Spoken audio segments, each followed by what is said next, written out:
Earlier in this series, we spoke of the meme mania that roiled markets back in January of 2021. While it was true that a lot of the frenzy driving up stocks like GameStop and AMC came from people at home eagerly buying up shares, there's a little bit more to it. After all, if the median size of a Robinhood account is $240, how could retail traders even acquire enough stock to make any sort of meaningful impact on price? Enter the world of options trading. Options trading gives investors the option of buying or selling a stock at a predetermined price within a certain time frame. If I think a stock is set to rise, I might buy a call option to purchase shares at a price that is lower than where I think it will eventually trade. On the flip side, if I think those shares are going to sink, I might buy a put option. In this case, I would pay a premium to sell the shares at a predetermined price and pocket the difference from the stock falling. In an ideal scenario, both types of trades allow me to put up just a little bit of money for a chance of a bigger reward. Of course, if things don't go your way, the losses can be huge. Robinhood has been criticized for allowing novice traders to execute options trades without fully explaining the risks and settlement of those trades. This proved to have tragic consequences in 2020 when 20-year-old Alex Kearns committed suicide after seeing an apparent negative $730,000 balance on his Robinhood account. But that was actually a temporary balance until his trades settled. And after settlement, the picture wasn't nearly as bad.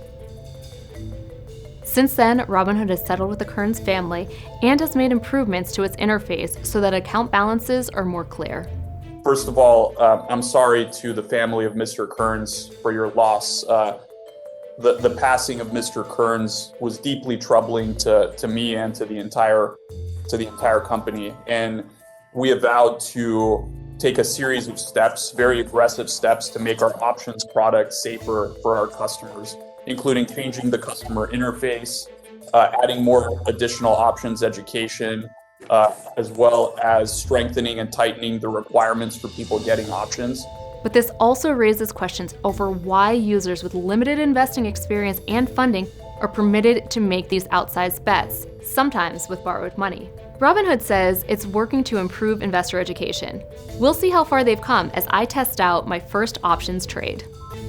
All right, so before I get into options trading, let's do a little check on where my portfolio is. One of the last times we checked in, I was at about 270 thanks to a sudden rise in Cleveland Cliffs. Smile Direct was a bit of an underperformer for me, and then Agenus, that free stock that I got, wasn't really doing too much. As of today, I have about $256 in my account. Smile Direct, my total return on this one, still around a negative 20%. And then Cleveland Cliffs, my gains have basically been cut in half there, so up about 11% right now. Now, if I were a career trader, I don't know, maybe I'd be feeling not so great right now. I'm down a bit. So maybe this is a reason why I want to get into options trading, because I want to hedge my risk. So with that in mind, let's go to my first options trade.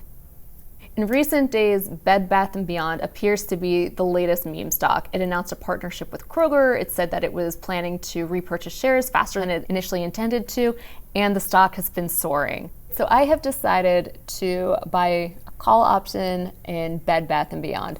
Yes, the stock has run up a lot in recent days, but just looking at the prices, I think it could potentially approach that high that it had a few days ago of $26 per share. So we are buying a call option of Bed Bath & Beyond. It currently trades, as you can see here, for a little bit less than $20 a share. I'm going to buy it with a strike price of $26 per share and expiring about 3 weeks of when I'm making this trade.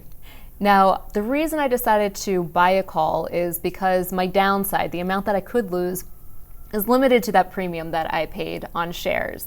Wouldn't feel great to lose it, but it's money that I have in my account. Now, on the flip side, if I were to sell a call, it would be kind of the inverse, where my downside would be unlimited. I'm personally not comfortable with that at this point. And then also, there's some types of options trading where you get into the use of leverage, also potentially maximizing your gains, but the downside, of course, can be much steeper. All right. I'm going to be paying $63 in total for the right to buy 100 shares for $26 per share by November 26th. If it's not worth that or higher, then the option will be worthless. But that is a chance I am willing to take. So with my first options call on the book, I am going to have to take a bit of a breather. I'll admit that was a little bit nerve-wracking for me, so I might have to take a walk around the block, but we will be checking in to see how that one performed. See you guys soon. Next time, we'll dive deeper into what makes Robinhood so popular.